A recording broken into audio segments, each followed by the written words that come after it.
వివాదాస్పద వ్యాఖ్యలతో అరెస్ట్ అయిన బీఆర్ఎస్ మాజీ ఎమ్మెల్యే బాల్కసుమన్ను పోలీసులు కింగ్ కోటి జనరల్ హాస్పిటల్కు తరలించారు.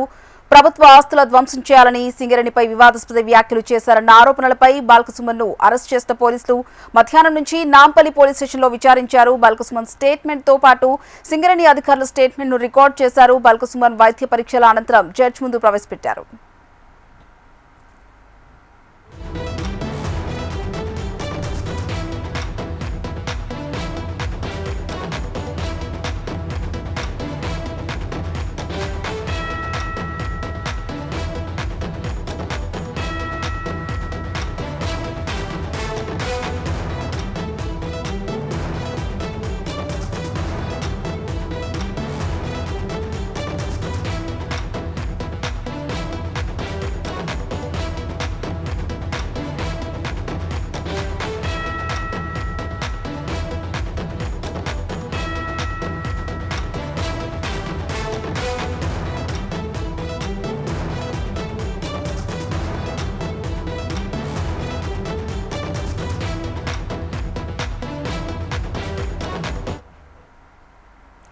వివాదాస్పద వ్యాఖ్యలతో అరెస్ట్ అయిన బీఆర్ఎస్ మాజీ ఎమ్మెల్యే బాల్కసుమన్ను పోలీసులు కింగ్ కోటి జనరల్ హాస్పిటల్కు తరలించారు.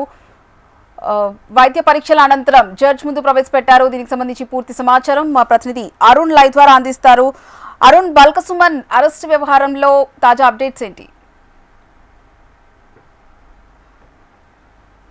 హరిప్రియ, అయితే ఈరోజు మధ్యాహ్నం బాల్కసుమన్ తెలంగాణ భవన్ నుంచి నాంపల్లి పోలీసులు అదుపులో తీసుకున్నారు. ఆ తర్వాత నాంపల్లి పోలీస్ స్టేషన్కు తరలించి కూడా దాదాపు 5 గంటల పాటు ఖైరతాబాద్ జోన్ డీసీపీ ఆధ్వర్యంలో విచారణ చేశారు. ఆ తర్వాత బాల్కసుమన్కి సంబంధించినటువంటి స్టేట్మెంట్ రికార్డ్ చేస్తూ ప్రధానంగా ఏదైతే తెలంగాణ భవన్లో 3 రోజుల క్రితం ఏదైతే అంతర్గత సమావేశంలో సింగరేణి సంస్థకు సంబంధించి కూడా కొన్ని వివాదాస్పద వ్యాఖ్యలు చేశారు. అవసరమైతే సింగరేణి సంస్థను కాపాడేందుకు ఖచ్చితంగా మిలిటెంట్ తరహాలో ఉద్యమాలు చేయాలని కూడా పిలుపునిచ్చడం జరిగింది. ఆ తర్వాత సింగరేణి భవన్ కూడా తగలబెట్టే ఆలోచన కూడా చేయాలంటూ కూడా సుమన్ వివాదాస్పద వ్యాఖ్యలు చేశారు. ఈ నేపథ్యంలో సుమన్ వివాదాత్మక వ్యాఖ్యలకు సంబంధించి కూడా ఇప్పటికే నాంపల్లి పోలీస్ స్టేషన్లో, ఆ తర్వాత అబిడ్స్ పోలీస్ స్టేషన్లో పలు సెక్షన్ల కింద దాదాపు 6 కేసులు నమోదయ్యాయి. ఈ కేసులకు సంబంధించి కూడా ఈ రోజు మధ్యాహ్నం సుమన్ను నాంపల్లి పోలీసులు అయితే అదుపులోకి తీసుకున్నారు. దాదాపు 6 గంటల పాటు కూడా సుమన్ను విచారించారు. ఆ తర్వాత కొద్దిసేపటి క్రితమే కింగ్ కోర్టులో ఉన్నటువంటి జనరల్ ఆసుపత్రికి తరలించారు. అక్కడ వైద్య పరీక్షలు పూర్తి చేసిన తర్వాత కూడా ప్రస్తుతం హిమాయత్ నగర్లోని జడ్జి నివాసం ముందు అయితే ప్రవేశపెట్టడం జరిగింది. మరికొద్ది సేపట్లోనే అడ్వకేట్ సుమన్కి సంబంధించినటువంటి అడ్వకేట్లు కూడా ఇక్కడ చేరుతున్నారు. ఇద్దరు వాదనలు విన్న తర్వాత మాత్రం సుమన్కి సంబంధించినటువంటి ఆ రిమాండ్కి సంబంధించి కూడా మరికొద్దిసేపట్లో తాజా వివరాలు తెలిసే అవకాశం అయితే కనిపిస్తుంది. ప్రధానంగా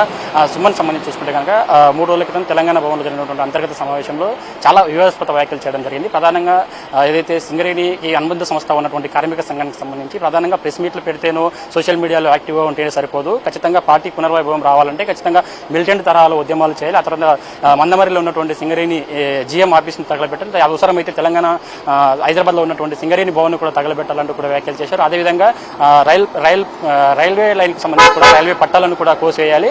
ఆ తర్వాత ఇలాంటి తరహాలో మిలిటెంట్ తరహాలో ఉద్యమాలు చేస్తేనే పార్టీ పునర్వైభవంలోకి వస్తుంది అని కూడా ఈ వివాదాస్పద వ్యాఖ్యలు చేశారు. ప్రధానంగా ఈ వ్యాఖ్యలకు సంబంధించి కూడా రాజ్యాంగ వ్యతిరేకంగా కూడా ఈ వ్యాఖ్యలు ఉన్నాయంటూ కూడా కాంగ్రెస్ నేతలు ఇప్పటికే డిమాండ్ చేయడం జరిగింది. ఆ తర్వాత కేసులు కూడా నమోదు చేయడం జరిగింది. ఆ కేసు ద్వారా ముఖ్యంగా దీనికి సంబంధించి కూడా ఈ రోజు ఏదైతే కేసు పెట్టినటువంటి సింగరేణి ఆఫీసర్లను కూడా నాంపల్లి పోలీస్ స్టేషన్కి పిలుచుకుని వారి దగ్గర కూడా స్టేట్మెంట్ రికార్డ్ చేశారు. ఇద్దరికి సంబంధించి కూడా ఏదైతే సుమన్ స్టేట్మెంట్ రికార్డ్ చేశారు, ఆ తర్వాత సింగరేణి అధికారులు కూడా స్టేట్మెంట్ రికార్డ్ చేశారు. అదే ప్రధానంగా ఆ వ్యాఖ్యలు చేయడానికి గల కారణాలు ఏమిటి అనే కోణంలో కూడా సుమన్ను విచారించడం జరిగింది. అయితే మొత్తం సుమన్ స్టేట్మెంట్ రికార్డు చేసిన తర్వాత మాత్రం వైద్య పరీక్షలకు తరలించారు. ఆ తర్వాత వైద్య పరీక్షలు పూర్తయిన తర్వాత మొత్తం ప్రస్తుతం అయితే హిమాయత్లోని జడ్జి నివాసం ముందు అయితే ఇరుపక్షాల వాదనలు అయితే కొనసాగుతుంది. మరి కాసేపట్లోనే రిమాండ్కి సంబంధించి కూడా వివరాలు తెలిసే అవకాశం అయితే కనిపిస్తుంది. అర్పియా.